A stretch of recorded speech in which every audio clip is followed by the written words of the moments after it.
Este podcast tiene como objetivo informar y generar reflexión sobre los derechos humanos. Las opiniones expresadas por los participantes son responsabilidad de quienes las emiten y no representan necesariamente la postura oficial de la DDHPO. Esta persona vendía cada carpeta en 500 pesos y por carpeta me refiero a un archivo que pueda contener la cantidad de fotos que quisieras de una persona en específico. Es decir, 450 mujeres, las cuales estaba vendiendo este tipo. Estas fotos las vendía en 500 pesos cada una y cuando yo lo identifiqué, él ya tenía 3 años haciendo esto.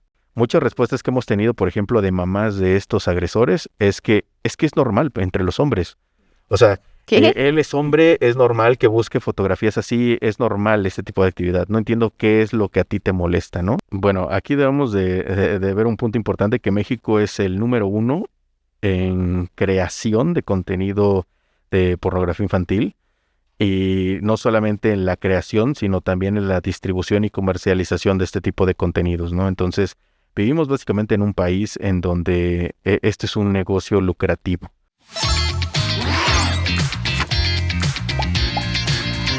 Hola, ¿qué tal? Bienvenidas y bienvenidos a un podcast de la DDHPO. En esta ocasión vamos a hablar de un tema muy particular, muy difícil, muy sensible para muchas y para muchos que estamos viviendo actualmente, una problemática que trajo consigo las plataformas digitales. Estamos hablando de los tipos de violencia que se pueden dar en las plataformas digitales, específicamente en temas de acoso, en temas de exhibicionismo y pues en temas también hasta de extorsión. Y para ello tenemos a un invitado muy especial que el día de hoy nos acompaña. Se trata de Andy Torres. Él es fundador del colectivo DLR y es hacktivista. Muchísimas gracias por acompañarnos. Estamos muy contentos de que nos acompañes el día de hoy y nos sentimos muy honrados. No, muchas gracias por el espacio, por la invitación. Pues muchísimas gracias. Vamos a empezar con lo más básico, ¿no? Primero que nada, hacktivista. Es un término que sinceramente para mí es algo nuevo, pero cuéntanos de qué se trata. Bueno, ya tenemos otros ejemplos de hacktivismo, solamente que quizá no lo relacionamos un poco. Hay grupos muy grandes como en su momento fue Anonymous, que creo que es algo que la gente tiende a identificar un poquito más. Anonymous nada más que iba un poquito más enfocado a esta parte de grandes corporativos, esta parte industrial corporativa como tal, que siempre se caracteriza en esta parte del área de la seguridad informática. Entonces, ellos, por ejemplo, pues también son hacktivistas, ¿no? Ellos buscaban esta parte de las grandes empresas, los monopolios, el poder tumbar esa industria, ¿no? Que al final de cuentas destruye toda esta parte de la tecnología y de muchas áreas. Pues nosotros también estamos un poquito relacionados hacia esto, pero nosotros lo enfocamos más a un entorno social.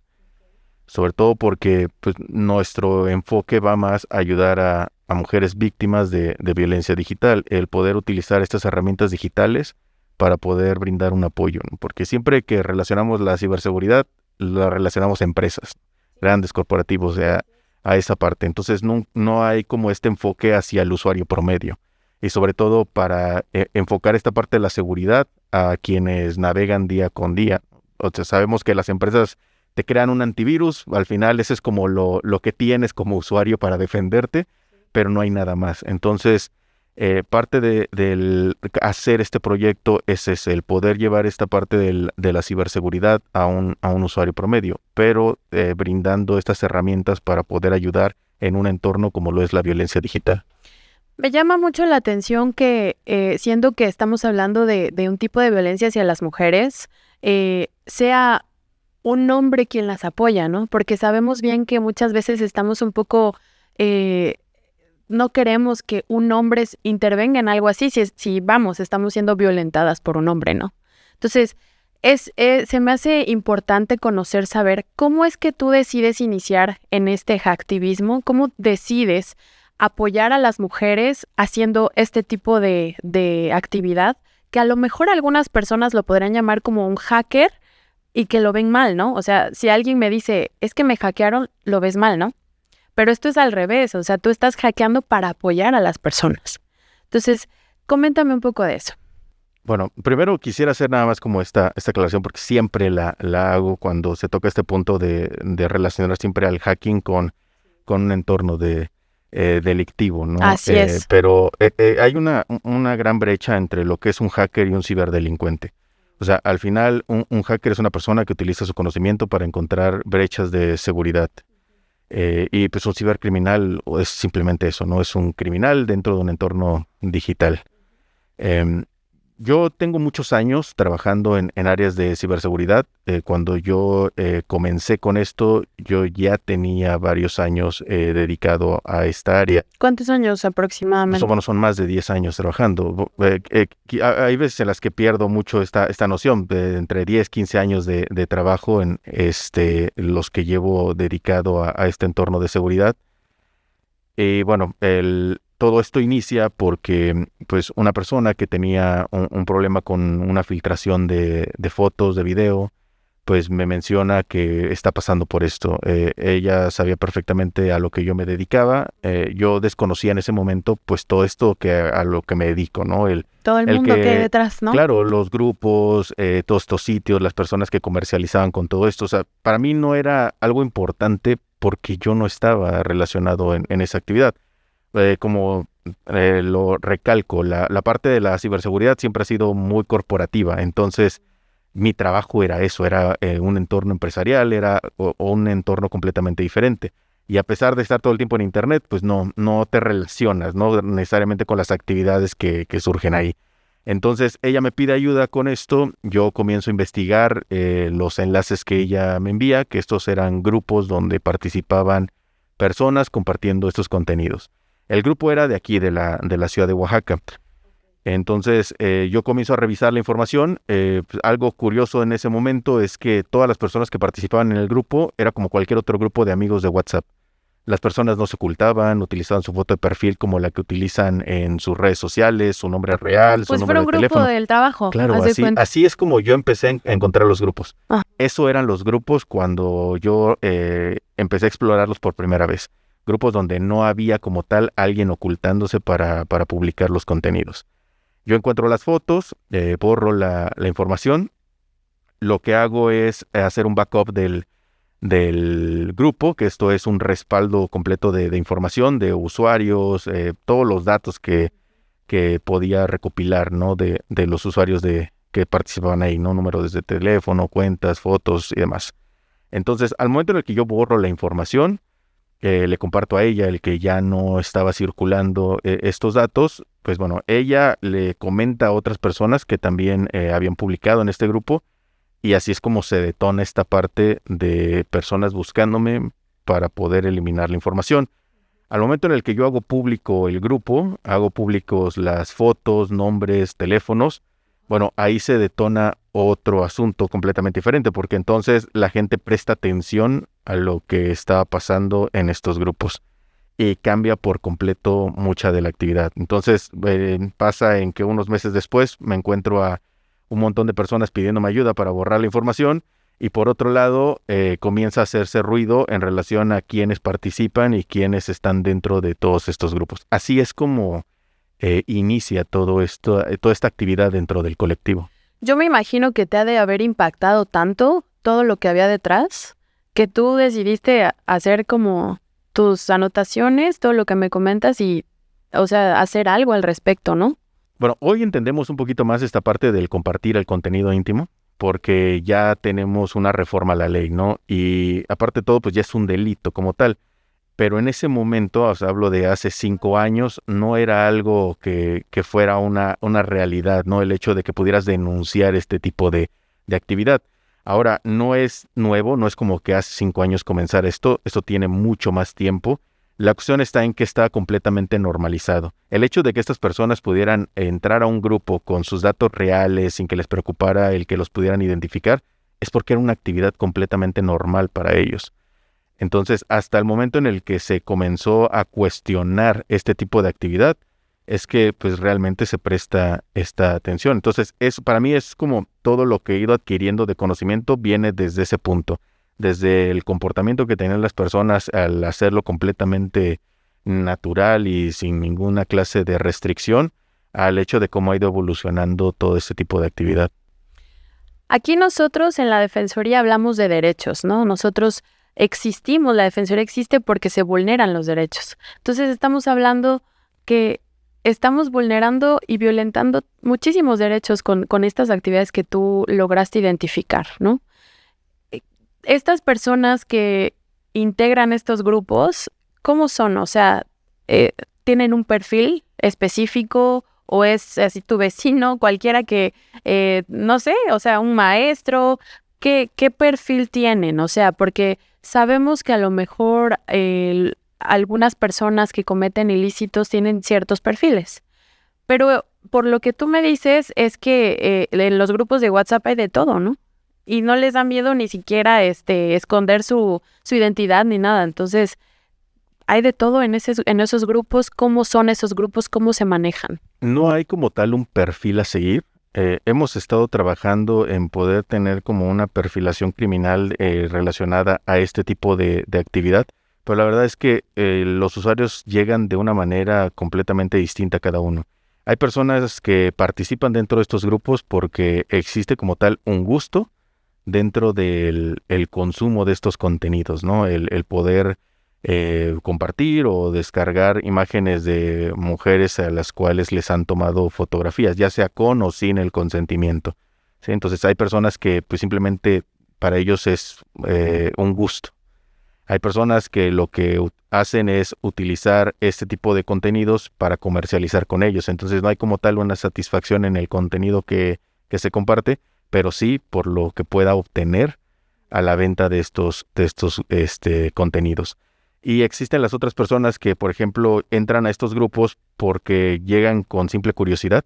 La cuestión en la que no saben cómo es el entorno, simplemente la curiosidad los lleva a entrar y se quedan por muchas razones, ya sea la comercialización, ya sea porque obtienen un gusto, un placer por los contenidos o simplemente porque hayan una comunidad. Encuentran personas con quienes socializar y un grupo en donde encajar y simplemente se quedan ahí. Hay personas que hemos visto que comparten estos contenidos simplemente porque es una herramienta para socializar. Es decir, yo obtengo muchas imágenes, las comparto y es mi moneda de cambio para poder resaltar dentro de un grupo. Aunque puede ser que a mí no me interese el contenido, puede ser que a mí no me interese el comercializarlo, simplemente es el punto de formar parte de ese círculo. Entonces, realmente son muchos los motivos los que puede llevar a un usuario a participar. La cuestión está en que, pues al final, la actividad es un delito y muchos de los que están ahí no lo ven. O sea, realmente no identifican lo que están haciendo o el daño que están causando. Hay personas que por permanecer en un grupo siguen aportando información de las víctimas. Es decir, alguien publica una fotografía y esta persona dice, yo soy su vecino, yo sé dónde vive, yo me sé su número de teléfono, yo te los puedo compartir. Entonces se convierte en esa moneda de cambio para poder permanecer en un grupo y seguir siendo visible dentro de una comunidad, ¿sí? Pero mientras tanto, pues ya estás entregando información personal de una víctima que al final pues va a trasladar la violencia de un entorno digital a otro entorno probablemente físico, ¿no? Ya un acoso directo a la persona buscándola en su casa o tratando de amenazarla, extorsionarla o alguna otro tipo de actividad. Pero estas personas que yo me imagino en su mayoría, en 100% son hombres, ¿cómo obtienen esos materiales? Porque digo, por ejemplo, si no es mi pareja, si no es nada, ¿cómo obtienen esas fotografías y esas situaciones o esos materiales que pueden utilizar como moneda de cambio? Creo que esa es una pregunta muy importante. Todo viene de la persona que obtuvo originalmente la información. Entonces, aunque puede ser que la expareja no participe dentro de estos grupos activamente, es una persona que en algún momento se la compartió a alguien. O sea, si tú le compartes a tu pareja, esa persona pudo haber tomado esas fotos y enviándoselas a un amigo, por cuestiones de que es mi mejor amigo, de confianza, etcétera. Y esta persona, que puede ser que sí participe en este tipo de grupos, termina filtrando esa información. Entonces, siempre la información se filtra por la persona que llega a recibir este tipo de contenidos. Es muy raro cuando la información se la roban, porque muchas personas justifican esta parte, ¿no? Es que la verdad no sé, esta foto tal vez te hackearon y te robaron la información, pero no, realmente no funciona así. En cuestión de ciberdelincuencia, ¿qué fin le da un ciberdelincuente a una fotografía, a menos de que pueda comercializarla directamente? Pero pues, realmente no hay un mercado como tal activo dentro del cibercrimen para el robo de fotos íntimas, a menos de que el cibercriminal directamente robe las fotos y extorsione directamente a la víctima. Pero para hacer toda esta actividad de los grupos es demasiado pérdida de tiempo y recursos para una persona que está dedicada a esta parte, ¿no? Entonces, siempre la filtración proviene de la persona que recibe originalmente la foto. De ahí el que él participe directamente o no en estos grupos es completamente diferente. Pero de que la filtración existe de la persona que la recibe, así es como se da el que las fotos terminen en estos grupos. Pero la agresión nace desde que alguien, o sea, le confías tu identidad a tu pareja en ese momento, ¿no? Entonces, esa pareja que ahora a lo mejor es tu expareja, pues no le importa nada y le manda esa foto a alguien y ese alguien se la manda a un grupo y es donde se genera todo eso. Algo que hemos podido identificar es que, por ejemplo, muchas de las fotos que se filtran tienen cierta temporalidad. Por ejemplo, son fotos que tienen un lapso de 1 o 2 años o quizá más. Y eso pasa porque la expareja que recibe las fotos, pues termina filtrando tiempo después la información. Porque ya no existe un apego, ya no importa el hecho de si alguien más ve esta fotografía, ¿no? Quizá al principio esta persona atesoraba esa imagen porque pues no ibas a andar por ahí compartiendo las fotos de tu pareja, pero llega un punto en donde a esta persona ya no le interesa. O sea, ya no le importa si alguien más ve esta foto. Entonces siempre terminan filtrándose con cierta temporalidad por esa cuestión. Pierdes el interés, simplemente la foto termina en manos de cualquier otra persona. Pero estamos hablando que en su mayoría son exparejas quienes mandan esos materiales o también parejas. Se da para parejas o exparejas, ¿eh? La verdad no hay como tal la necesidad de que sean una expareja. Hay parejas actuales o parejas que tienen en el momento que están haciendo la filtración del contenido. Entonces, pero lo que sí es que la filtración se da por la persona que tiene esta relación con la víctima, ¿no? Esta relación amorosa o sexual con la víctima, ya sea la pareja en turno o una expareja, pero siempre es la persona conectada directamente a la víctima la que termina haciendo la filtración. En tu labor, que llevas ya, me parece que 5 años haciendo este hacktivismo, ¿qué consideras que a estos hombres los motiva a hacer este tipo de acciones? Por ejemplo, una cosa es que lo consumas, ¿no? Finalmente, pues lo estás consumiendo y finalmente estás dentro del ciclo de la agresión.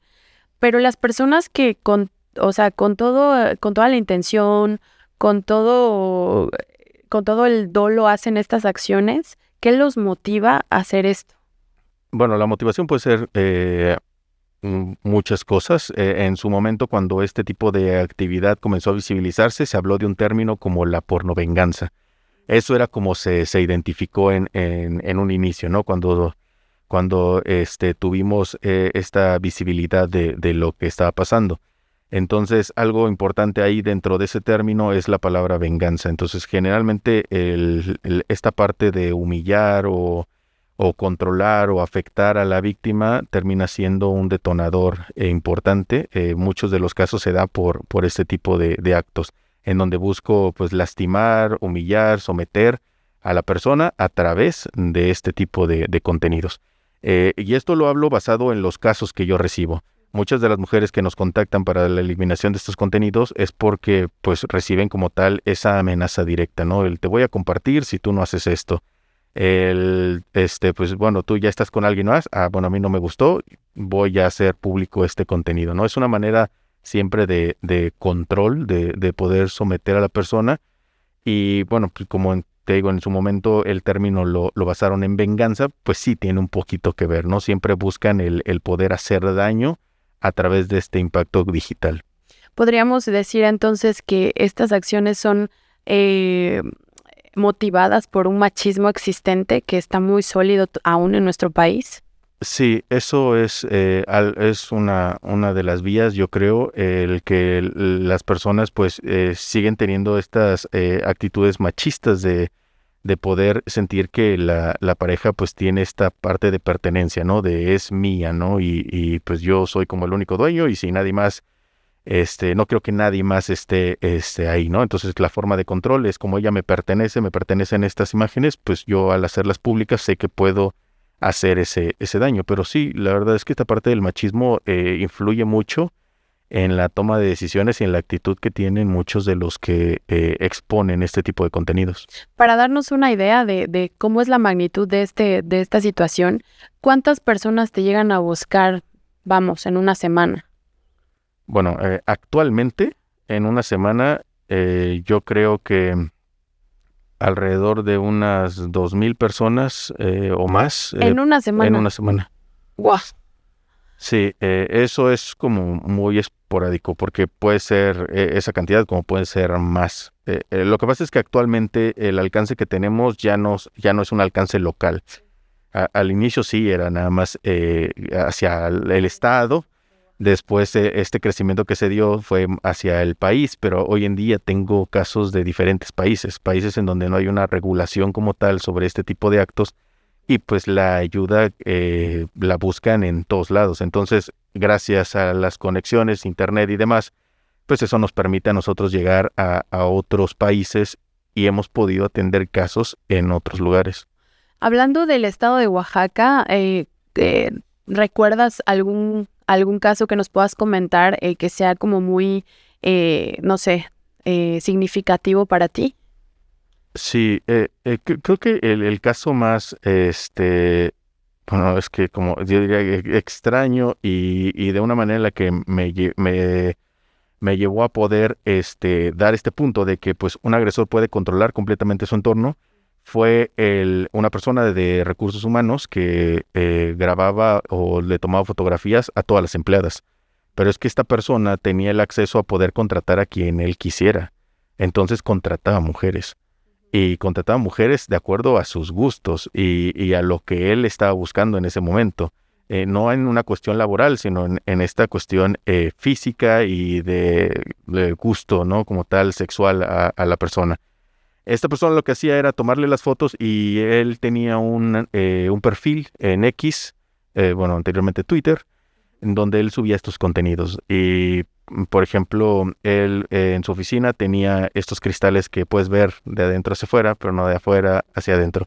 Entonces el tipo se masturbaba mientras las chicas estaban como circulando cerca de su oficina o estaban como en los escritorios cercanos a su oficina, y como básicamente una de las paredes de la oficina era completamente el cristal enorme, pues el tipo se grababa tocándose ahí en el cristal, o bien tomaba fotografías desde su oficina, o por ejemplo aparecieron fotos de la señora que atendía la cafetería mientras ella se agachaba para poder agarrar alguna cuestión ahí abajo del mostrador. El tipo pues la grababa.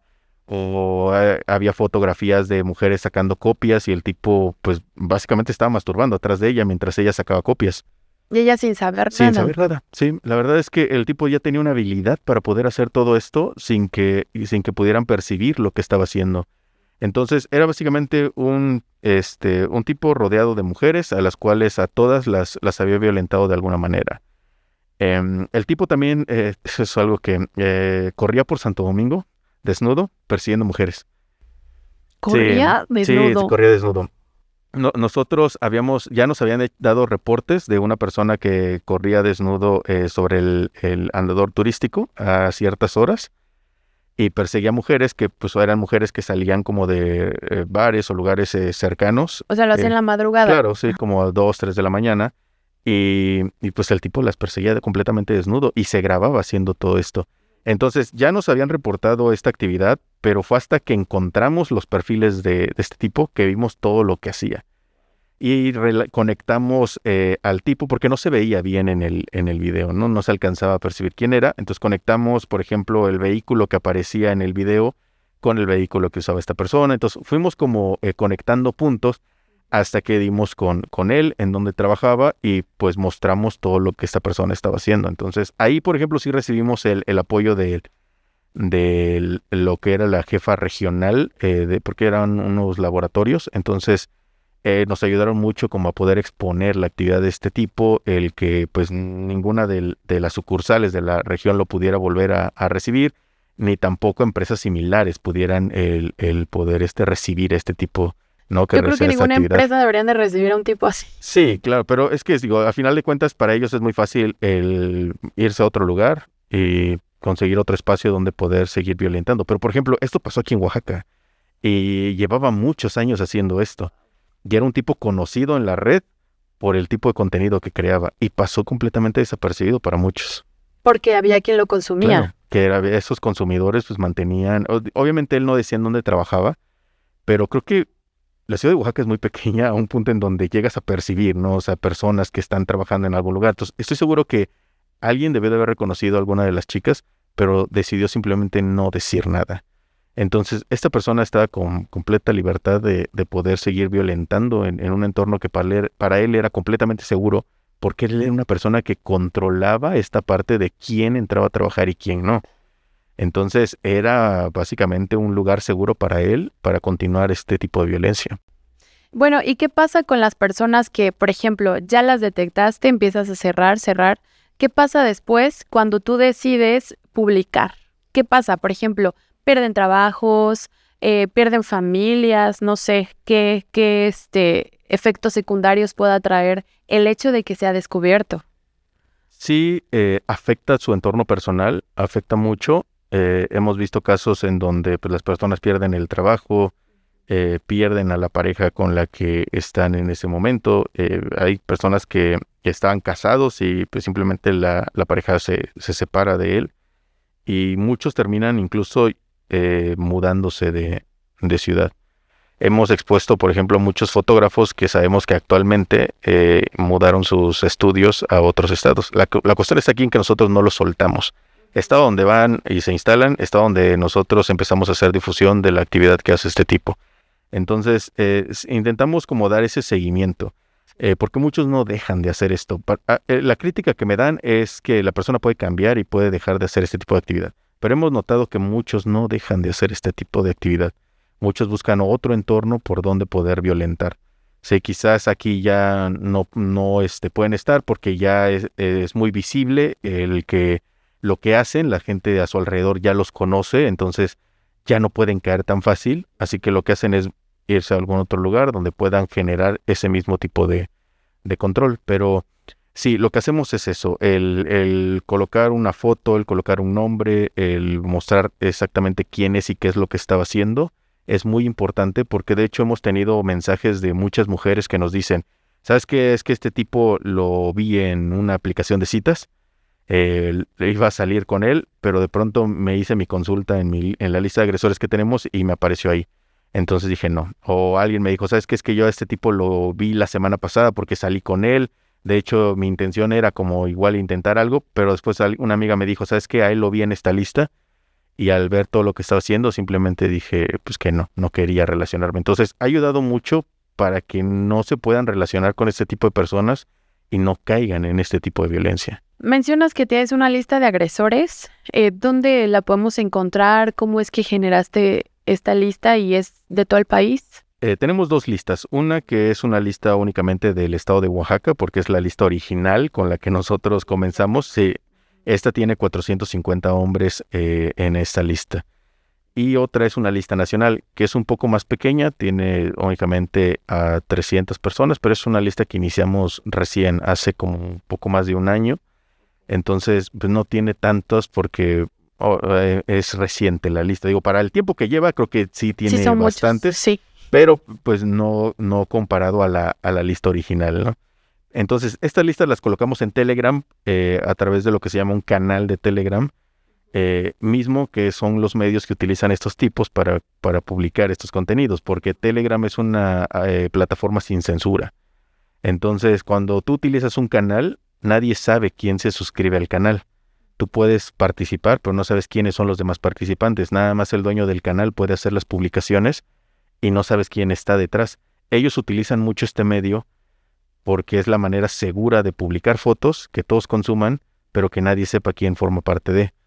Entonces yo utilicé las mismas herramientas que ellos estaban haciendo para poder exponerlos, ¿no? que son medios en donde a mí me han tratado de denunciar los canales, pero Telegram, a ser una plataforma completamente sin censura, no hace nada. Entonces la lista ha estado ahí desde hace muchos años.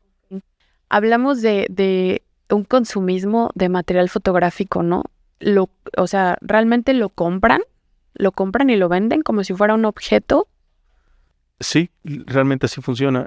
Son fotos o videos lo que compran, ¿no? Sin que sean como de alguna especificación, ¿no? La foto puede ser nada más de una parte del cuerpo, como puede ser una foto en donde realmente se puede identificar a la persona.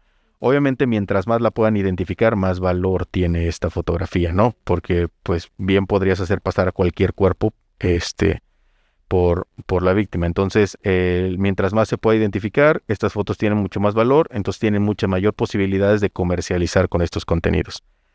Cuando yo identifiqué a mi primer agresor como grande, que fue un fotógrafo, esta persona vendía cada carpeta en 500 pesos. Y por carpeta me refiero a un archivo que podía contener la cantidad de fotos que quisieras de una persona en específico. En ese momento eran 450 carpetas, es decir, 450 mujeres, las cuales estaba vendiendo este tipo.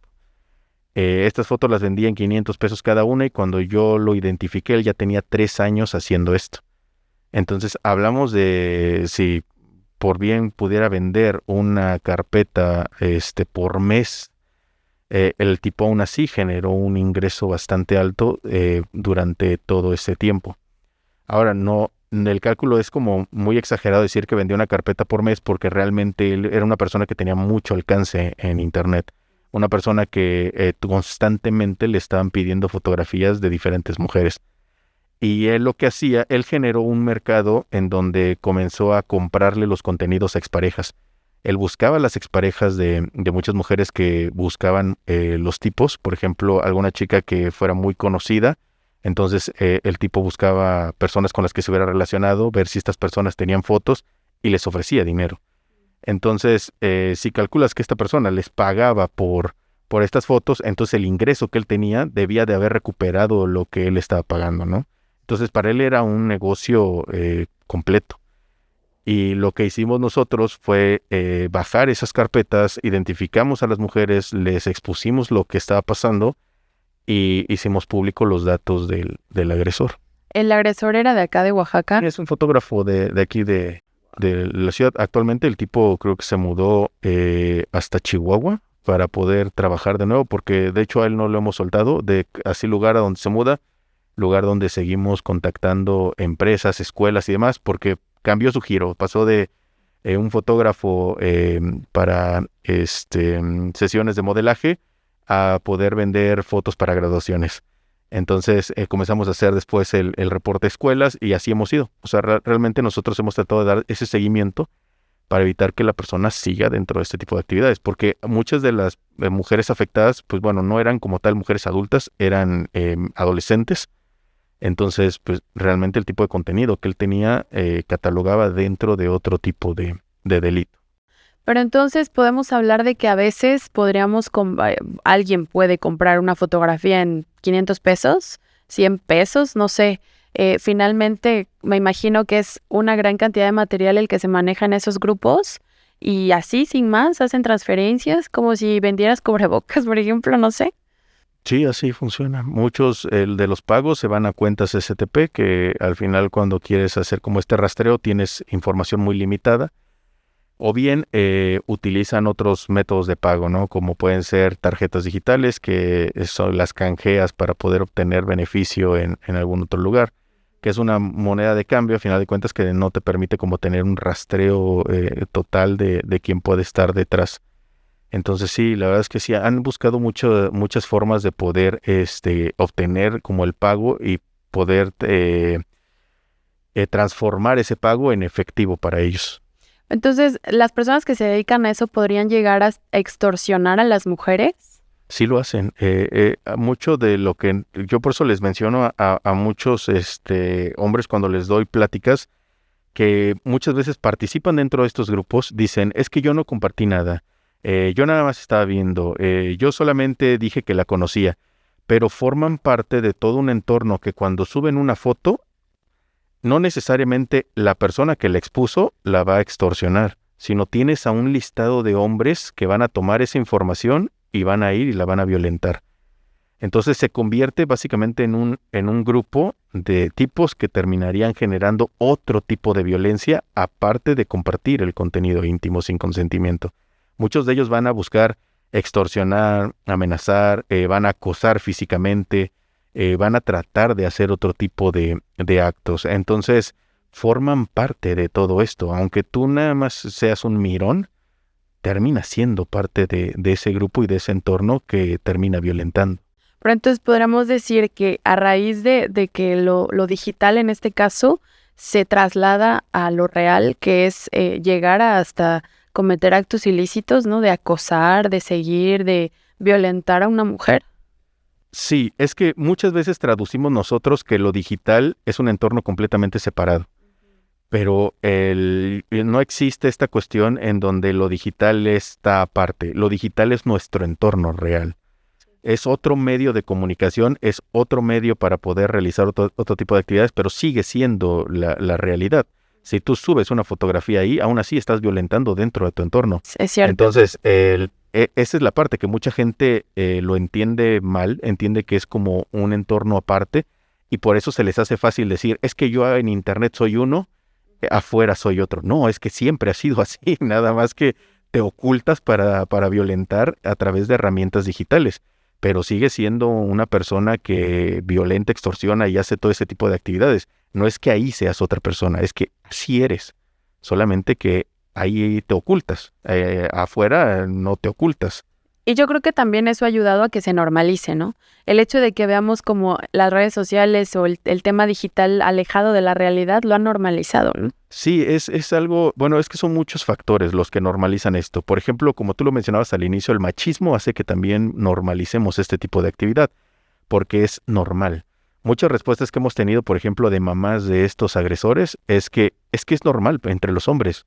O sea, él es hombre, es normal que busque fotografías así, es normal este tipo de actividad. No entiendo qué es lo que a ti te molesta, ¿no? Entonces, eso, por ejemplo, podemos ver el machismo que hay dentro de la misma violencia que se está generando. Entonces, son herramientas que ellos tienen para seguir justificando este tipo de actos.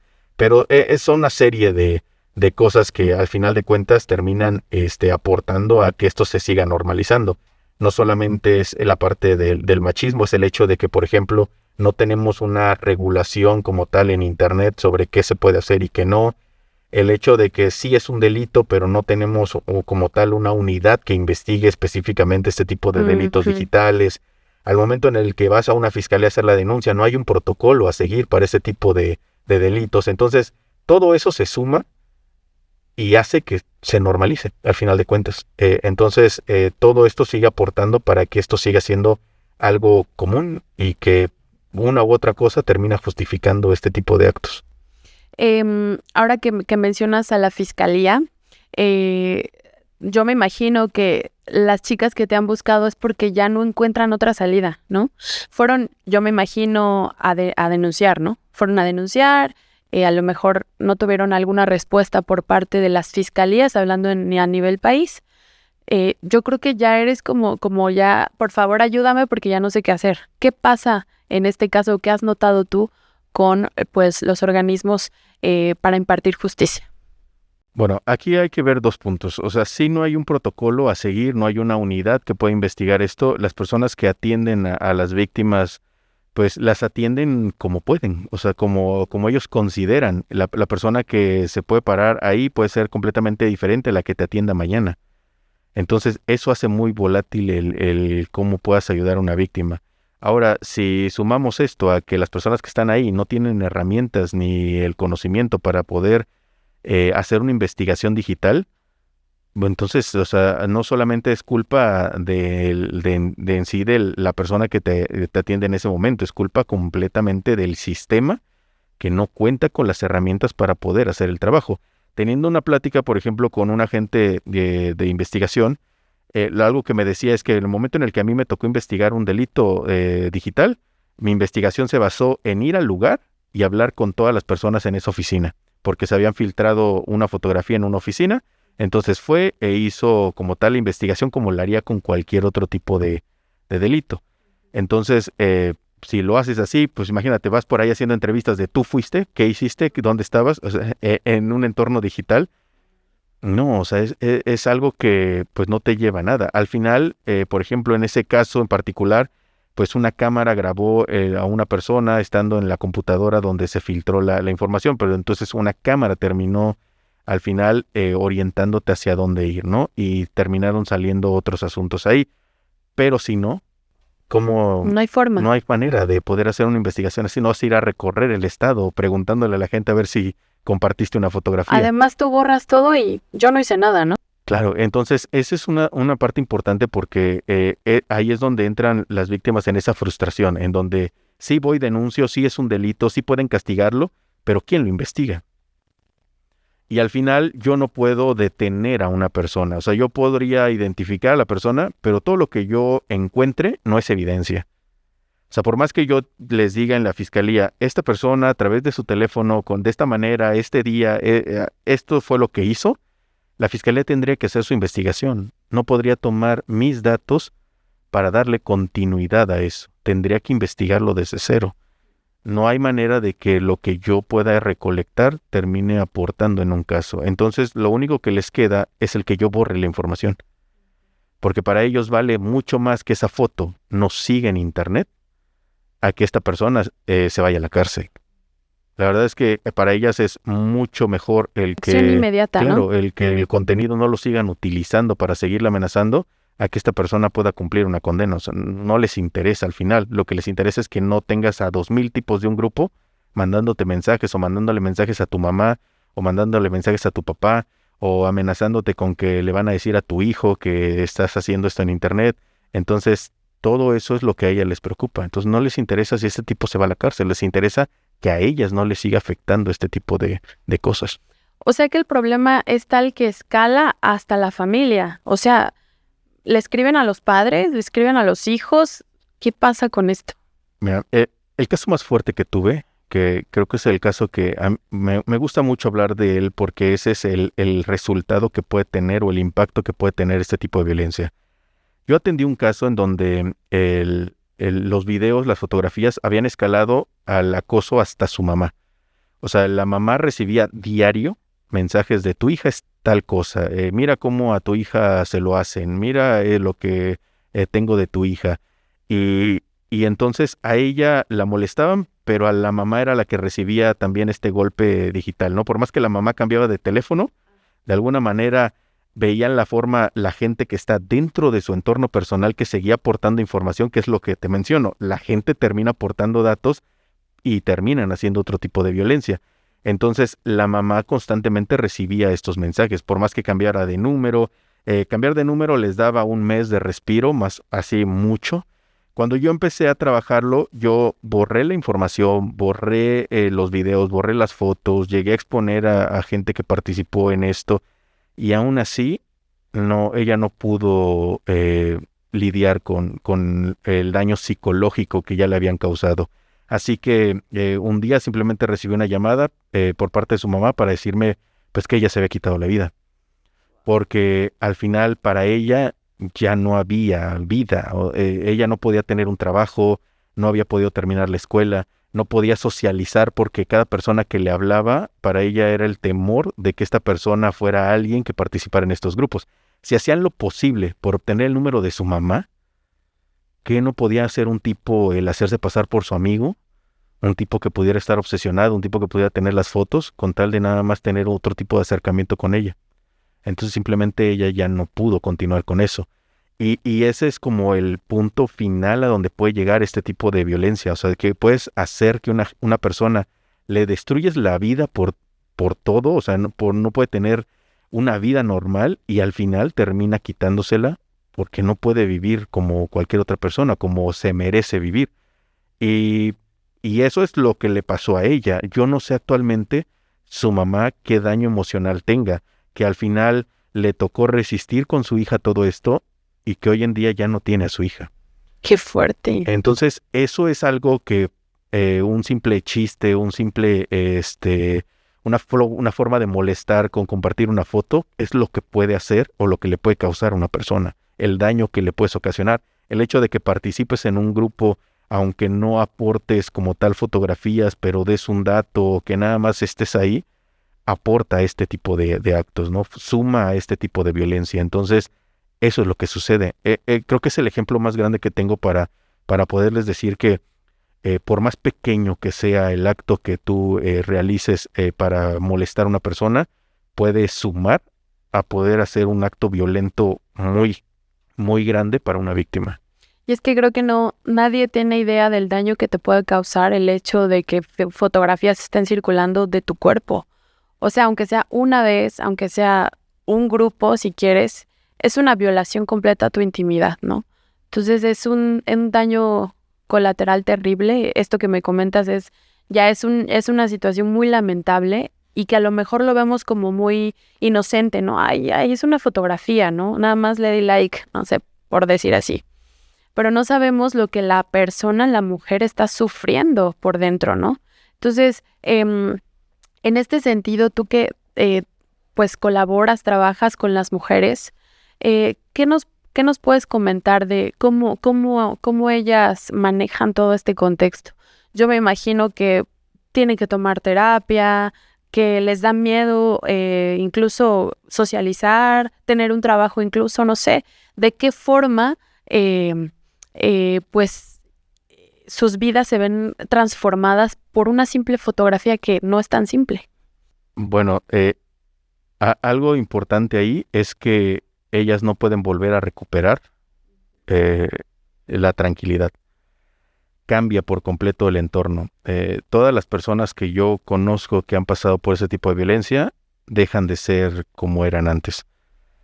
Y eso es en muchos aspectos, no solamente en la cuestión en cómo te relacionas con una pareja, porque sabes que al final de cuentas fue una pareja la que termina filtrando esta información, sino el cómo te relacionas con cualquier persona, el cómo manejas el trabajo en general, porque convives con personas. Entonces cambia por completo tu entorno digital. He visto a muchas mujeres tienen un perfil un mes y lo cierran, o las redes sociales se convierten en un punto en donde no pueden convivir como lo hace una persona normal. No pueden subir una foto de perfil porque saben que en algún momento pues las van a reconocer.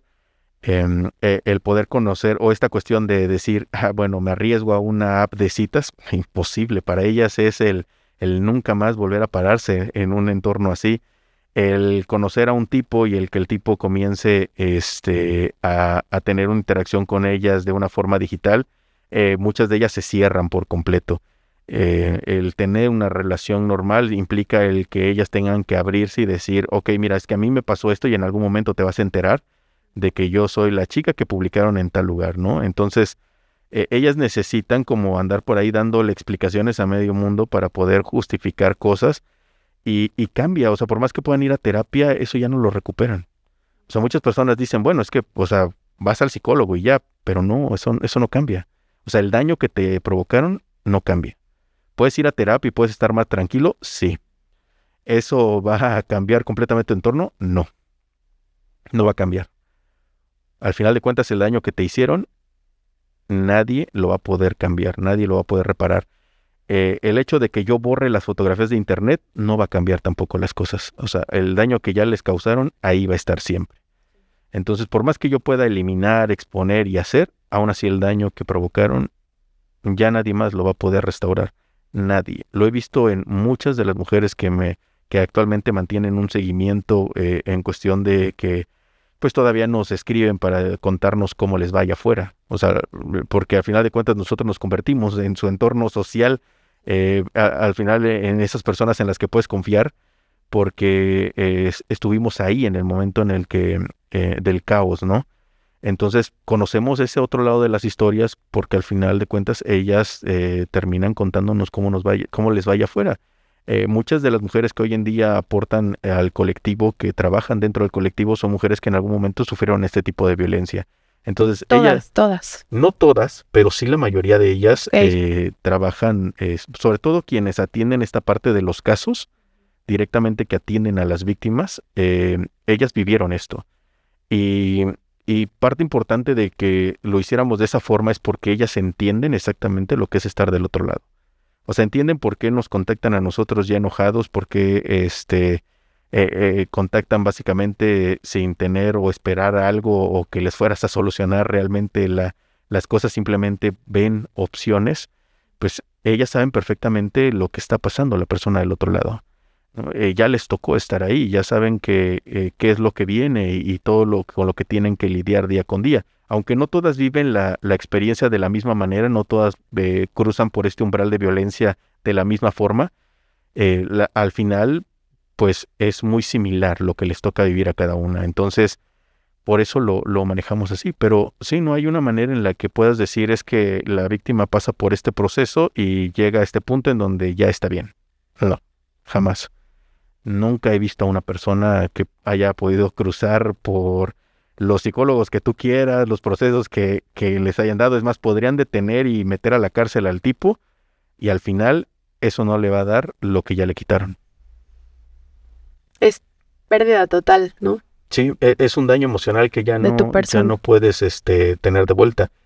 Y a pesar de que se ve como si ellas realmente hubieran recuperado su vida, he visto mujeres que llevaban 5 años encerradas en su casa y que no podían tener un trabajo porque les daba miedo todo, y que hoy en día están en su propio negocio o que ya están trabajando y las veo muy activas y demás. Llega un momento en el que cuando llego a tener una plática con ellas, nada cambió. O sea, sí estoy trabajando, quizá ya no me da miedo. O sea, pierden quizá esta cuestión en la que me da miedo estar allá afuera, me da miedo que alguien me pueda ver, pero aún así el daño sigue ahí. Y aún así es muy difícil para ellas recuperar esa vida. No me puedo imaginar cómo será estar dentro de una situación así, pero sí me gustaría que nos comentaras algunos tips, ¿no? Que las mujeres puedan implementar para que no caigan en una situación así. Algo que yo siempre menciono es que cuando tú tienes este tipo de relación en internet o de manera digital, en donde quieres explorar, y ya sea que explores cosas nuevas, tu cuerpo y demás, y por eso te tomas una fotografía o la quieres compartir, debes de tomar en cuenta que tener este tipo de encuentro sexual de manera digital implica lo mismo que lo tengas de manera física con una persona. Que de la misma manera en como nos han dicho, tienes que protegerte por embarazos, por enfermedades de transmisión sexual, por muchas cosas, es lo mismo. Tú no puedes simplemente tomar a cualquier persona en internet y tener o el compartir el contenido íntimo, porque esta persona le puede dar cualquier tipo de uso. De la misma manera en como te tienes que cuidar de manera física o protegiéndote y así, es lo mismo con las fotografías. El compartir tu rostro le da mucho valor a una foto. Entonces, el hecho de que le des acceso a que se ve tu cuerpo y tu rostro es algo que ya al final de cuentas le abre muchas puertas a cualquier agresor. El tomar una fotografía de una parte del cuerpo donde nadie te puede reconocer, donde no pueden ver tus tatuajes, te permite al menos que esa fotografía no sea de un gran consumo, que no sea una fotografía que realmente tenga un valor. Quizá la compartan, te digan, sí eres tú, pero no hay nadie que pueda decir, efectivamente soy yo. El asegurarte a quién le compartiste la información y tener capturas de todo de esta conversación y de todo lo que hiciste, también te permite a ti asegurarle a una autoridad que esa persona tenía esos datos. Mucho se habla de poner un sticker, de colocar una marca de agua cuando le compartes a alguien, pero pues realmente aquí lo que hablamos es tener como tal certeza de capturas de números de teléfono demás de la persona a la que le estás compartiendo estos datos.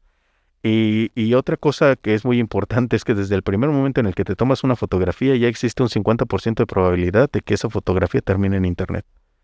Entonces, es importante que se tome en cuenta esto, porque incluso si te tomas una fotografía para ti, aunque no se la mandes a nadie. Aunque no se la mandes a nadie, porque existe ese riesgo en el que tu teléfono pueda terminar en manos de otra persona, en que tu teléfono te lo puedan robar, en que pueda pasar cualquier cosa y esa fotografía existe. Y el hecho de que exista ya es un riesgo. Entonces, no hay plataformas seguras, no hay redes sociales seguras donde puedas mandar una imagen y se pueda borrar y ya no exista. Ninguna. De hecho, puedes recuperar fotografías o tenerla, aunque las mandes de una sola vista, se pueden volver a ver en cualquier plataforma. ¿Sale? Se pueden recuperar sin ningún problema. No hay como tal una aplicación segura, no existe plataforma donde puedas almacenar tu foto y que no se vaya a filtrar. Entonces, no existe esta cuestión de la seguridad. Se puede, al final de cuentas, filtrar por cualquier otro medio, y dársela a una persona todavía implica que se pueda filtrar mucho más. Entonces, si somos conscientes de eso, adelante. Explora, haz lo que a ti te gustaría hacer.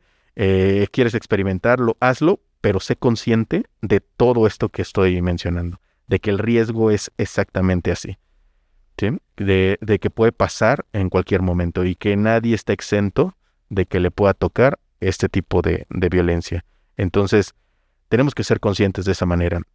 Y es lo mismo como cuando nos relacionamos con cualquiera. No sabemos quién puede ser nuestra pareja, no sabemos si el tipo que conoces puede ser por ahí un loco que ande haciendo... Sí, claro. Entonces, realmente debemos nada más de ser conscientes de que el riesgo existe, y una vez que sabemos que el riesgo es real, que nos puede afectar, de qué daño puede causar, entonces ya podemos tomar una decisión de si sí quiero arriesgarme a todo eso o si simplemente decido no hacerlo.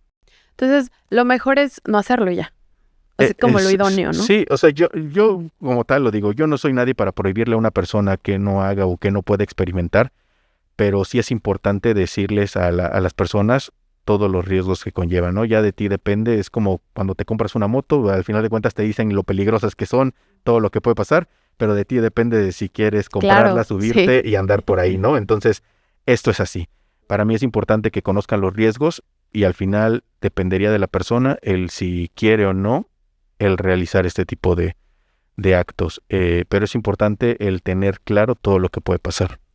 Ahora, hablando de un tema aún más sensible, con el tema de esta comercialización de fotografías, pero en niñas, niños y adolescentes, ¿qué pasa con esto? Bueno, aquí debemos de ver un punto importante, que México es el número 1 en creación de contenido de pornografía infantil, y no solamente en la creación, sino también en la distribución y comercialización de este tipo de contenidos, ¿no? Entonces, vivimos básicamente en un país en donde este es un negocio lucrativo. Así que desde el momento en el que un menor ingresa a Internet, puede estar expuesto a muchas cosas. Y esta es una mezcla de actos, porque al final no es que al menor necesariamente porque lo metas a jugar o porque se conecte a Internet le va a pasar, pero puede ser una víctima más, o puede ser alguien a quien pueden canalizar para poder obtener este tipo de contenidos. Aunque se sabe que la creación de este tipo de contenidos se da más por la explotación, en donde hay una privación de la libertad, en donde hay un abuso físico de los menores, también se puede obtener este tipo de contenidos a través del engaño y a través de lo que se conoce como el grooming, que es cuando un adulto se hace pasar por otro menor para tener una interacción con otro menor. Y a través de esta parte en donde existen dos menores, o bueno, dos supuestos menores, haciendo una exploración de su cuerpo, se puede también obtener fotografías. Hemos encontrado grupos, por ejemplo, de adolescentes que por explorar sus cuerpos se comparten en grupos fotografías de ellos. Mi cuerpo está así y así me veo, y suben una fotografía. Y tienes a un grupo de amigos opinando y subiendo fotos. Y al final de cuentas, si entrara ahí un tipo que tuviera interés de poder tener esos contenidos, termina afectando a todo un grupo de adolescentes. Entonces, pues eso es la realidad hoy en día. Tus hijos pues, están expuestos a muchas cosas, y no todo tiene que ser porque desaparecen a un niño y cometen este tipo de actos, ¿no? Muchos de estos casos puede darse simplemente porque tienen contacto con alguien que no deberían a través de Internet. Ya. Por ejemplo, yo me imagino que este tipo de material alimenta la pedofilia, ¿no? Sí, mucho. Es que algo que muchos entienden por esta cuestión de la pedofilia es que el único interés que hay es un acto muy explícito. Es decir, el que un adulto salga teniendo relaciones con un menor, ¿no? Y este video o esta foto explícita es lo que buscan, pero no. Muchas veces es una foto cualquiera, muchas veces es una foto que subiste de tu hijo mientras estaba en la playa, porque se ve con muy poca ropa, con un traje de baño. Puede ser una foto de un adolescente que está saliendo de fiesta con un vestido corto. realmente no necesita ser una fotografía explícita para que ellos puedan consumirla. Puede ser cualquier tipo de imagen siempre y cuando el menor sea de su interés.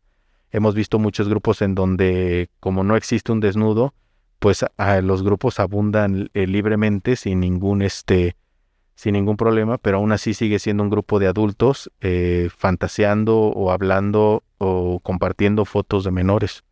Hemos visto fotografías de padres que están en la sala y porque su hija se acuesta en el sofá y de pronto se le sube un poco más la falda por la posición que está, le toman una fotografía de las piernas y la comparten. Los propios padres. Los propios padres. Entonces, si lo vemos de esa manera, realmente no necesitas que alguien abuse de un menor. Puedes simplemente tomarle una foto en cualquier momento. Y esa foto aún así la pueden comercializar y la pueden explotar de muchas maneras. O incluso, tenemos tantos amigos en Facebook, en Instagram, cualquiera de ellos puede tomar alguna fotografía de tu hijo y circularla, ¿no? Así de simple. ¿Qué le podrías tú recomendar o decir a los padres? Porque yo he visto muchos padres y madres, ¿no? Yo soy madre y yo sinceramente cuido mucho la identidad de mi hija, ¿no? O sea, si llego a subir algo de ella, es de espaldas, no que no salga su cara, pero a lo mejor y ni eso basta, ¿no? ¿Qué podrías recomendarnos como padres y madres en el uso de estas fotografías de nuestros hijos en las redes sociales? ¿A dónde pueden llegar? ¿Qué extremos, a qué casos extremos puede llegar? Nosotros creo que mientras más adulto es una persona hoy en día, menos probabilidades hay de que exista una huella digital de una persona adulta, ¿no? Por ejemplo, de una persona de 60, 70 años, su huella digital es muy corta. Generalmente vienen de hace 15 años para acá. Entonces, algo que debemos de saber es que mientras más pequeños exponemos a nuestros hijos, su huella digital es mucho más grande. Porque al final, en unos 20 años, la huella digital que van a tener va a ser inmensa, incontrolable. Sobre todo porque mucho de ese contenido ni siquiera ellos decidieron en que estuviera en Internet. Así es. Por ejemplo, hoy en día vemos muchos avances en muchas cosas y podemos hacer muchas cosas, sobre todo con la identidad de una persona. Aquí hay que romper un poquito esta parte de lo sexual, porque podrían tomar nuestros datos para cualquier otra cosa. Podrían crear completamente una identidad basado en lo que estás aportando de tu hijo. Con fotografías que des continuamente de 2 años, ya viste el desarrollo de una persona. Ya tienes fotografías de una vida para que una persona pueda tomar todo ese inicio y después recrearlas con inteligencia artificial. Pueden tomar mucha de la información que tú solito estás haciendo pública, ¿no? Entonces, es muy importante tomar en cuenta esto porque no solamente es a lo que puedas estar expuesto con fotografías, sino a lo que puedes estar expuesto para muchas otras cosas. Puedes dejarle una puerta abierta para que alguien siga afectando a tu hijo de una manera digital por todo lo que ya aportaste hoy en día. Sí, y eso es algo que debemos de ser conscientes.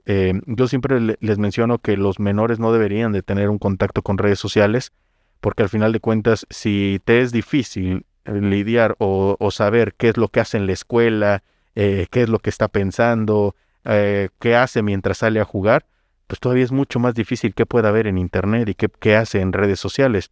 Entonces es muy importante tomar en cuenta eso, que no es como que entren, como ya lo mencionaba, en otro mundo. O sea, al final de cuentas sigue siendo el mismo mundo, sigue siendo la misma realidad, solamente que lo expones a un fragmento, a un espacio donde no tienes control de lo que está haciendo y no tienes ni idea de con quiénes se está comunicando. No tienes idea de lo que realiza dentro de un entorno digital. Entonces es muy importante que nosotros no seamos la puerta a que ellos terminen dentro de este tipo de entornos, ¿no? Yo siempre he hablado sobre el uso de dispositivos digitales, computadoras, teléfonos, que al final un adolescente no debería de tener una contraseña como tal. No debería tener esta privacidad, porque no debería de existir el hecho de que no sepas con quién se está comunicando. O sea, sí, puede tener una privacidad de cierta manera, pero no en este tipo de de contactos. O sea, si tú no dejas que tu hijo salga a la calle y se lleve con cualquier persona, es exactamente lo mismo. Si tú no sacas a tu hijo a las 2 de la mañana para que ande en la calle a ver con qué se topa, es lo mismo de no dejarlo navegar en internet. La diferencia es que en la calle los horarios definen muchas cosas, en internet no. En internet pueden ser las 8 de la mañana y puede estar hablando con un pedófilo, a diferencia de que salga a la calle a las 8 de la mañana y sabes que al final le están los vecinos saliendo al trabajo, se va a encontrar con la gente que está abriendo los negocios. O sea, no va a haber como ese riesgo que habría en la noche cuando está todo cerrado, no hay nadie y quién sabe quién pueda circular por la calle, ¿no? En internet puede ser en cualquier horario, puede ser cualquier persona. Y no solamente puede ser en tu vecindario, en tu colonia, en tu estado, puede ser incluso gente de otro país. Entonces, eso es algo que debemos de tomar en cuenta. ¿Te han llegado a contactar personas para que los apoyes a eliminar fotografías de sus hijos? Sí, y es muy constante, ¿eh? No, tampoco es como que sean casos muy aislados. Se da mucho en estos grupos de escuelas que te menciono, que los chicos se comparten muchas fotos y al final, pues cuando los padres descubren los grupos, lo que les preocupa es que los otros chicos hagan uso de toda esta información que ya se compartió. Entonces, eso es como lo que veo mucho, ¿no? El que se comparten fotografías entre ellos en grupos. También me ha tocado ver el que les ofrecen como juegos, recompensas o algún otro tipo de beneficio en internet para que les paguen a cambio con fotografías. Que, repito, no necesariamente tienen que ser desnudos. Pueden ser fotografías de ellos en su cuarto.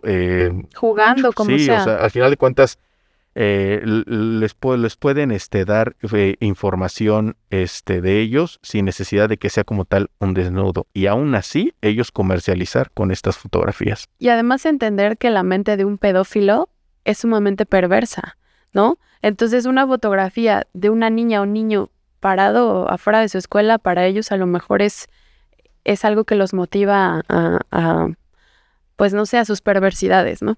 Entonces, comprender que la pedofilia es muy real y que es muy, no sé cómo llamarla, es peligrosa, ¿no? Para todas las niñas y los niños y los adolescentes también. Entonces, ¿podrías recomendar que tienen que cuidar mucho la integridad de sus hijos en las redes sociales? Yo hablo sobre una navegación guiada, que esto es el que tú todo el tiempo sepas qué acceso es el que tienen ellos en sus dispositivos. Tú puedes tener un control parental, ya sea a través de los servicios públicos o de una aplicación de paga, para como poder, candados, ¿no? Sí, para poder limitarlo a qué accesos puedes tener, como el que tengan un tiempo de consumo de ciertas redes sociales, que tengan un tiempo de consumo del internet en general en sus teléfonos, ¿no? O incluso de los juegos que tienen, porque hay algo que hay que entender, y es que una cosa es la red social en donde se conectan, otra muy diferente lo que puedan navegar a través de un explorador, y otra es lo que les permita un juego. Porque hay juegos que te permiten tener un chat, un buscador, otro tipo de contactos, compartir información, subir fotografías a tus perfiles, y a final de cuentas terminas en un entorno completamente diferente al que tú crees que estás controlando. Y es importante que los padres sepan qué tipo de actividades hacen en estos juegos, o sea, que conozcan los juegos.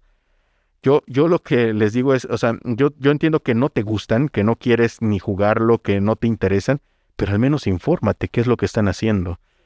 Porque es importante el que sepas que, por ejemplo, a través de un juego tan inocente como lo puede ser Roblox, se convierte hoy en día en, por ejemplo, Roblox, incluso la misma plataforma de Roblox ha confirmado muchas veces que su plataforma se ha llenado de un montón de groomers, que no necesariamente son tipos que le están buscando fotos, pero sí buscando una conversación o un contacto directo con los menores, y que ellos no tienen control de cómo poder identificarlos o cómo poderles suspender los servicios. Pero entonces Roblox se convirtió en una plataforma donde adultos están buscando niños. Y de una manera muy inocente vemos a muchos padres diciendo, es que juega con Roblox y no juega esos juegos violentos, ¿no? Y al final de cuentas estás colocándolo en una canasta donde otras personas van a terminar buscándolos. Entonces es muy importante que te informes qué es lo que está pasando. Yo no digo que te hagas experto en un área, pero sí al menos que te informes, o sea, que sepas bien qué uso le dan a estas plataformas, ¿no? ¿Quiénes normalmente las utilizan? ¿Qué acceso les pueden brindar? Porque es muy importante el saber qué es lo que están consumiendo tus hijos. Un control parental no siempre te va a poder tener este control, y tampoco se trata de limitarlos ni de simplemente estar controlando completo lo que están haciendo. Se trata de que tú como padre puedas informarles cuáles son los riesgos que puede tener, que ellos aprendan a identificar estos riesgos, que ellos mismos sepan que el hecho de que una persona mande ciertos mensajes, actúe de cierta manera, puede ser un riesgo para ellos, ¿no? Entonces, esa es la parte importante, que tú como padre te conviertas en una persona que no solamente los encierres, sino que en alguien que informe, porque si no, ellos solitos van a ir a buscar esta información en algún otro lado, y alguien más se la va a dar, y esa persona tal vez no tenga las intenciones de darles las cosas como tendrían que ser, ¿no? Y tal vez ese engaño les permita tener otro tipo de accesos con ellos. Entonces, es muy importante eso, que como padre te informes sobre todo el entorno digital de tu hijo, veas esta parte de la navegación guiada, y que tú te conviertas en ese punto de información para que él identifique este tipo de violencia.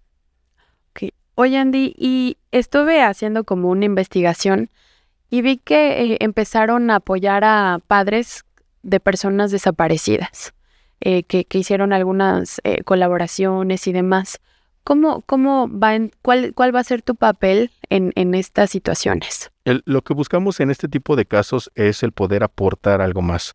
Muchas de estas veces la parte digital es la que nunca se revisa, o por ejemplo cuando Fiscalía tiene que trabajar sábanas telefónicas, el plazo de entrega de unas sábanas telefónicas normalmente es de 3 meses, más el tiempo que se tarde Fiscalía pueden pasar 6 meses. Hemos visto casos donde las sábanas las entregan 1 año después.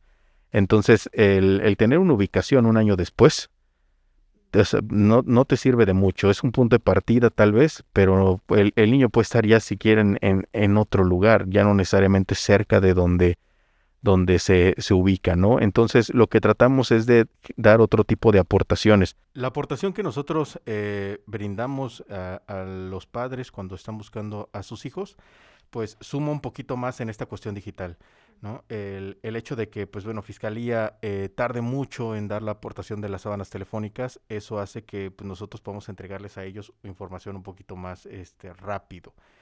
En este tipo de casos hemos podido dar ya con algunos de los menores las ubicaciones de los menores, cuando los padres nos contactan. Muchos de estos casos van relacionados a menores que han sido reclutados o que tenían esa intención de reclutarlos por parte del crimen organizado, que los contactan a través de plataformas de juegos o a través de otro tipo de chats o lugares donde les ofrecen el dinero para poder trabajar. Hemos podido localizarlos, afortunadamente, sin que tengan el contacto todavía con estas personas que los reclutan, ¿no? Como en este proceso de antes, sí, justamente como en camino a... hay algunos otros casos en donde los menores pues estaban escondidos con una persona, una pareja o alguien con quien las convenció de salirse de casa para poder vivir ya en otro lugar, ¿no? Entonces, aquí lo que se dio fue que como empezamos a tener resultados con las búsquedas, pues esos mismos padres cuando van a Fiscalía a decir que pues ya tienen a sus hijos, que ya, o sea, van básicamente para empezar a cancelar estas búsquedas que se tienen, a sacarlos ya de esas fichas de búsqueda y demás, pues otros padres que están en espera les preguntan pues cómo dieron con sus hijos, ¿no? O sea, cómo después de estar varios meses ahí, de pronto de un mes para acá ya se resolvió. Entonces ellos terminan pues recomendando nuestro trabajo, y así es como hemos estado involucrándonos cada vez más en este tipo de búsquedas, porque pues al final llegan básicamente de nuevo por la misma recomendación de otros padres. Que finalmente, para ir un poquito cerrando pues este episodio, quisiera que nos apoyaras en decir tal vez alguna reflexión que tú tengas en cuanto a pues el manejo de las redes sociales, los alcances que tú has visto, porque pues digo, tú has visto los extremos que puede traer las redes sociales, no nada más en mujeres, sino también en adultos, en niñas, en niños, algo que tú quisieras como reflexionar. Bueno, la violencia digital es muy amplia. No todo es contenido íntimo filtrado. Los riesgos que hay en Internet van mucho más allá del hecho de que una persona pueda exponer tus datos reales. Vemos estafas, vemos fraudes, vemos robo. Hay muchos riesgos que se corren en las plataformas digitales. Entonces, realmente no importa si eres menor o si eres un adulto, estás expuesto de igual manera a cualquier cosa que pueda suceder en un entorno digital. Aquí lo importante es que podamos tener el conocimiento para poder identificar este tipo de riesgos, porque independiente al riesgo que te puede colocar un usuario, están muchos otros, que es el que al navegar en un sitio puedas instalar malware en tu equipo y termines dentro de otro tipo de problemas, ¿no? Sí. Entonces, eso es algo que es muy importante. No necesitamos ser expertos en ciberseguridad, simplemente ser personas que nos podamos informar de los riesgos más comunes que hay en este entorno, ¿no? Y eso pasa a cuando nos mezclamos en cualquier tipo de cosas. O sea, el momento en el que nosotros decidimos ir de viaje a una ciudad, buscamos, ¿no? Qué zonas son peligrosas en esa ciudad. Si yo voy a empezar a hacer esta actividad física, ¿qué riesgos hay si yo hago esto? Entonces es lo mismo. Hay que aprender a identificar estos riesgos informándonos.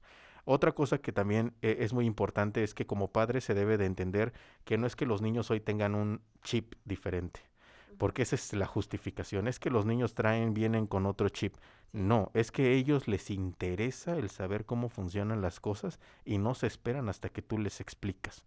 El que ese niño sepa utilizar bien ese teléfono de arriba para abajo es porque ese niño le tocó picar botones por todos lados para saber qué es lo que estaba haciendo y darse cuenta cómo funcionan las cosas. Entonces, en lugar de que tu hijo tenga que explorar esto picando por todos lados, lo importante sería que tú sepas cómo funcionan las cosas para que tú le tengas que explicar el porqué de esas cosas, ¿sí? No necesariamente tienes que decirle el cómo se crean estas plataformas, pero sí el uso que se les da y qué uso incorrecto puede haber de este tipo de plataformas. Creo que eso es lo más importante que hay. Yo sé que viene esta otra parte en donde como padres pues no se tiene el tiempo, que dices, bueno, es que, o sea, entre mi trabajo y lo que hago y que regreso a casa y que tengo que resolver y demás, ¿en qué momento le explico? Pero toma en cuenta que el que no le des tú esta apertura de poder explicarle o darle esa información, él va a terminar encontrando esa información en cualquier lado. Por ejemplo, hemos visto a muchos adolescentes explorando su vida sexual a través de la pornografía y que su conocimiento básicamente en cuestión de una relación está basado en pornografía, en cómo se tiene que ser una relación sexual, en cómo tiene que ser una interacción de un hombre con una mujer. Todo eso está basado en un contenido que básicamente está hecho para dar un cierto tipo de entretenimiento y que al final te expone a diferentes tipos de violencias que el niño termina adoptando y termina creyendo que eso es la realidad, ¿no? Que así funcionan las cosas. Así como esto, se exponen a muchas otras cosas, ¿no? Y creyendo que así es como funcionan las cosas y que ese es el uso correcto de esa información. Entonces, imaginemos a un adolescente que tiene un contacto con un grupo donde se comparte contenido íntimo y ve que todo eso es normal dentro de este grupo, que es normal que a tu pareja le tomes fotos, la compartas, que vendas las fotografías, pues ese niño va a crecer obviamente dentro de este entorno y haciendo exactamente lo mismo. Hemos tenido casos de adolescentes que les tomaban fotos a sus mamás y que vendían estos contenidos porque se les hacía fácil, porque había una persona diciéndoles que es muy fácil, esconde el teléfono en tal lado, no, ni siquiera se va a dar cuenta. Tu mamá entra y sale del cuarto porque a final de cuentas tiene prisa a tal hora, ¿no? Porque se tiene que ir a trabajar. Entonces, ¿en qué momento en el que te metes a tu cuarto a cambiarte para irte a trabajar, necesitas explorar todos lados para ver si tienes una cámara oculta, ¿no? Así es. Pues no te das cuenta. Y es tu casa, ¿no? Claro, es tu lugar seguro. Sí. Puedes ir básicamente de tu cuarto al baño sin usar una toalla porque a final de cuentas estás en tu casa. Claro. Y jamás te imaginas que pueda pasar eso con tus propios hijos. Entonces pasa. Hemos tenido casos que así son. Entonces, este tipo de actos los realizan no porque el niño esté mal en sí, sino porque el niño lo aprende dentro del entorno digital. Entonces, es muy importante darse cuenta de esto, que todo esto que hacen lo pueden aprender desde su teléfono. No necesitan salir y convivir con estas personas, no necesitan ir a un grupo en específico. Simplemente con tomar el teléfono y entrar a una aplicación, este niño tiene acceso a todo este tipo de información. Eso es lo importante de que tú puedas informar, de que tú seas el medio para que tú puedas dar esta información y los riesgos, porque eso te ayuda a poder identificar cuando ellos están cometiendo algo, te ayuda a saber que algo está mal, ¿no?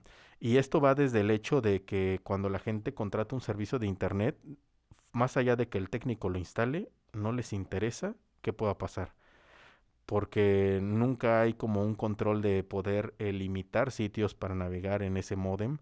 No hay un interés por ver el historial de navegación que hay en tu módem, porque aunque el niño pueda utilizar una ventana de incógnito o pueda utilizar algo más para ocultar su navegación en el teléfono, en tu módem hay todo un historial de todo lo que está haciendo. El módem registra todos los sitios en donde tu hijo estuvo, en qué horarios, y te da los enlaces en donde estuvo incluso hasta descargando contenidos. Entonces, te permite a ti el supervisar sin que tengas que invadir también de otra manera. Entonces, creo que lo importante aquí es simplemente informarse para poder brindar un entorno seguro, ¿no? Como padres nos toca eso, el poder informar para poder tener un entorno seguro para todos los que navegan dentro de la casa. Oye, Andy, y yo entiendo que el papel de un defensor, en este caso como tú, como yo te puedo llegar a llamar un defensor de derechos de mujeres y de personas que se encuentren vulnerables en estas plataformas. Yo entiendo que puede llegar a ser complejo, ¿no? Para los que nos vean, nos estén viendo, vemos que tú mantienes tu identidad oculta a través del cubrebocas. ¿Has tenido alguna situación que haya vulnerado tu integridad? Bueno, como tal, un ataque directo físico y demás, no. Tuve un par de situaciones en donde no podría decir si mi vida estuvo en riesgo, pero sí llegué a tener por ahí un par de situaciones, pero pues digo, no es como algo que tenga constante. He tratado siempre bueno, hoy en día ya de enfocarme un poquito más en esta parte de la seguridad de mi persona. Y antes yo tendía mucho a poder ir y atender a cualquier persona. O sea, si alguien me hablaba y me decía, es que tengo este problema, yo iba y me iba así nada más. Hoy en Sin día, cubrirte, sin nada, sí. sí, hoy en día ya no lo hago, porque, bueno, yo creo que si me hubieran dejado solo haciendo esto, yo creo que lo seguiría haciendo así. Pero las personas que hoy en día me rodean, creo que son las que se han encargado de cuidar mucho el que yo no haga este tipo de locuras así nada más. Claro. El que no ande simplemente metiéndome en cualquier lugar y exponiéndome así. Entonces, pero sí, hoy en día intento cuidar como mucho esa parte. El hecho de ocultar el rostro creo que ha sido más porque la gente presta más atención. Creo que más allá del hecho de que yo me sienta seguro cubriéndolo, porque pues no es como que se cubra todo el rostro. Sí. Al final creo que la gente presta mucho más atención de la persona que intenta ocultarse y genera más este asunto de criticarme por ello, por lo que hago, y que aparte de todo me escondo y así. Y eso me ha llevado a que la gente al menos escuche el mensaje. Entonces lo seguí haciendo de esa manera. La gente ya logra identificar a Andy como este chico con la sudadera y que se cubre el rostro y así. Entonces, para mí es muy importante que pues si ya lo identificas así, lo sigas viendo de esta manera. Si le pones atención al chico del cubrebocas, entonces para mí está perfecto, ¿no? El que puedan seguir escuchando lo que tengo que decir, lo que tengo que exponer, y ya sea que tenga que ser de esta manera. Lo pregunto porque para mí, ahorita que escucho todo lo que haces, es muy valioso lo que haces, de verdad, es muy valiente también, porque digo, no cualquier persona va por ahí ayudando a muchas mujeres en situaciones en donde sabe que a lo mejor su integridad se va a ver, pues, no les va a beneficiar, pues, ¿no? En todos los sentidos. Y más en una era en la que estamos en donde por cualquier cosa ya, o sea, te difaman, ¿no? O te suben algo en redes sociales o no sé, algún caso extremo, pero que afortunadamente dices que no has tenido una situación compleja, ¿no? Entonces me parece que la labor que tú realizas es muy valiosa y me parece que es importante visibilizarla y también visibilizar la situación real en la que vivimos, porque muchas veces nosotros vemos con inocencia las redes sociales y no, la verdad es que hay un mundo detrás de todo eso, hay un mundo detrás de nuestras intenciones y de las intenciones de los demás. Finalmente, me gustaría que nos comentaras, ¿tú has tenido que sacrificar algo de tu persona? Es decir, no ir a lugares tan públicos, no sé, el simple hecho de cuidar tu integridad, pues ya es una situación que tú tienes que vivir con ello, ¿no? Bueno, aquí yo creo que yo siempre juego mucho con esto o bromeo con esto, pero antes de hacer esto, mi entorno, yo viví como el estereotipo del hacker, ¿sabes? Esa era mi manera de vivir. Era una persona que se la pasaba trabajando toda la noche encerrado en una computadora, no salía, entonces ese era mi entorno normal. A mí básicamente no me cambia en sí el quién soy o qué hago. Y aunque mucha gente dice es que este tipo quiere jugar con ese cliché, es que así soy, o sea, no es que yo quiera Ya es tu forma de vida, basar a ¿no? un personaje, o sea, Ajá. así soy, entonces realmente no me No afecta te en afectó nada. nada. No soy una persona que hiciera pública su vida, no soy una persona que anduviera por ahí en redes sociales tratando de subirse en fiestas o en algún tipo de actividad así. No soy una persona que necesite estar rodeado de 200 personas, entonces todo eso, la verdad es que hoy en día no es que me limite a algo. Soy una persona que va a un lugar y que prefiere que el lugar esté completamente solo y lo disfruto mucho más de esa manera, ¿no? Entonces, creo yo que al final simplemente todo lo que he hecho es haciéndolo basado en cómo soy y quién soy y lo que me gusta hacer.